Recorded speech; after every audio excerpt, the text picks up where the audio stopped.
Dear learners, welcome to you again.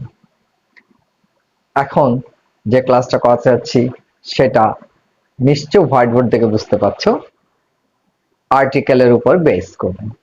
তো আমি জানি বা সবাই জানে যে আর্টিকেল জিনিসটা তোমাদের কাছে খুব ইজি একটা ব্যাপার, কিন্তু তারপরও তোমাদের মধ্যে অনেকে একটু আন্দাজে লিখতে চাই আর্টিকেল গুলো।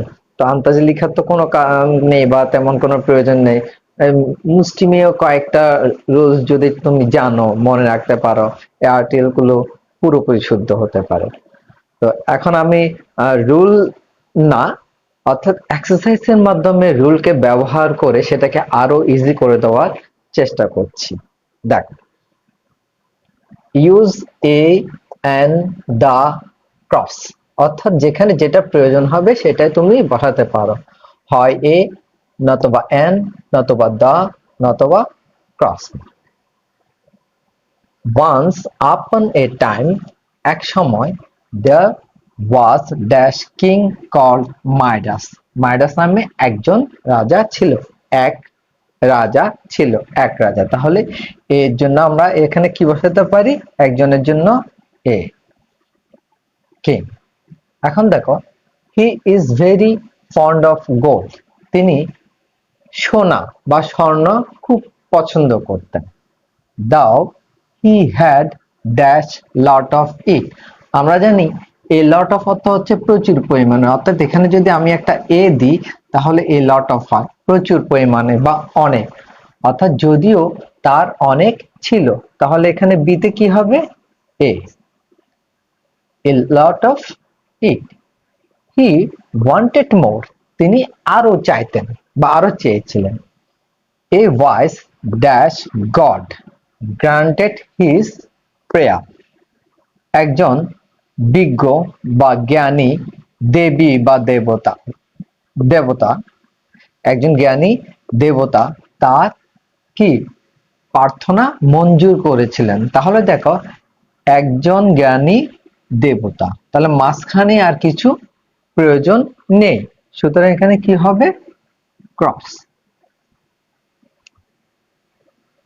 One day dash king was sitting, তাহলে এখানে চিন্তা করো, আমরা প্রথমে এ কিং ওই যে মাইডাসের কথা উল্লেখ করেছি, বা এখানে এ কিং যার নাম মাইডাস, এই কথাটা এখানে উল্লেখ হয়েছে।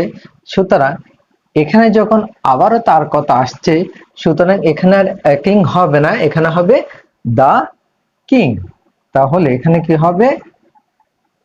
The king.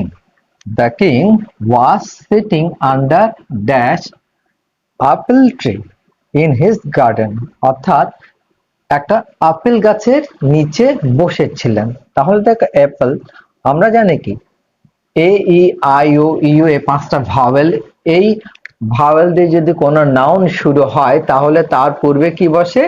অ্যান বসে। সুতরাং এখানে কি হবে? An.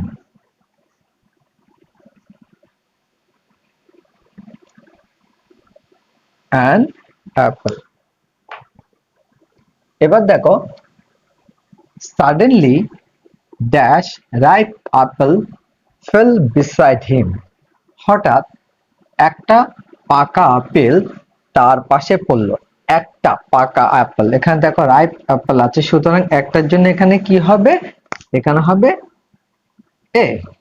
A ripe apple fell beside him, he picked up, তিনি তুলে নিয়েছিলেন ড্যাশ অ্যাপেল। তাহলে এখানে লক্ষ্য করো, আগের জায়গায় আমরা এখানে অ্যাপেলের আগে অ্যান দিয়েছিলাম, কিন্তু এই রাইপ অ্যাপেল বলতে কি ওই যে পাকা আপেলটা পড়েছিল সেই কথা বলা হচ্ছে।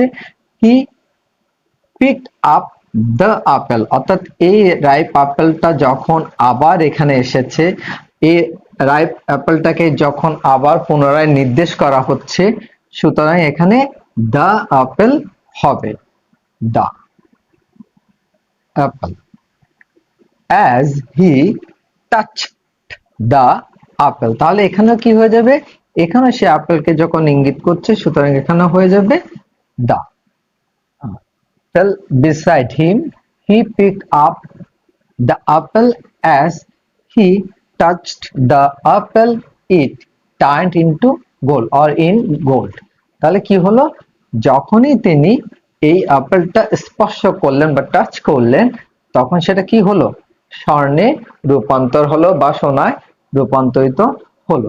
ওকে, আশা করি জিনিসটা তুমি ক্লিয়ারলি বুঝতে পারছো। ঠিক আছে, থ্যাংক ইউ।